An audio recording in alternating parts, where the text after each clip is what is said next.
সাঁওতালি থেকে বাংলা কিভাবে আমরা কথা বলবো সেটা আগের ভিডিওতে জানিয়েছি। আগের ভিডিওতে আমরা আলোচনা করছিলাম একবচন, বহুবচন এবং দ্বিবচন সম্পর্কে। নমস্কার, আমি রাজীব মুর্মু।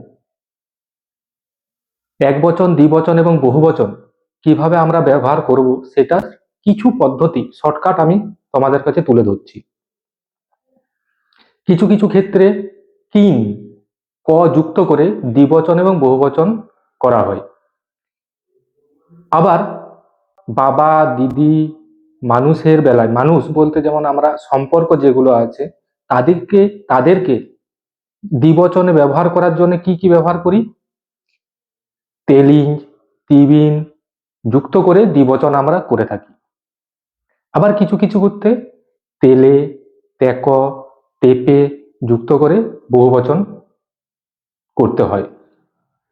কিছু উদাহরণ তোমাদেরকে তুলে ধরবো। তোমরা যারা জানো, আমাদের সাঁওতাল সম্প্রদায়ে যারা আছো, তারা কিভাবে দ্বিবচন, বহুবচন করতে হয় সেটা কমেন্ট বক্সে আমাকে জানাও। এর পরের ভিডিওতে তোমাদেরকে কিছু উদাহরণ তুলে দেবো যাতে বুঝতে সুবিধা হয়। আজকের ভিডিও এই পর্যন্তই। তোমরা কমেন্ট বক্সে আমাকে জানাও আরো কি কি ভিডিও তোমাদের জানতে চাইছো, সেই সম্পর্কে আলোচনা করব।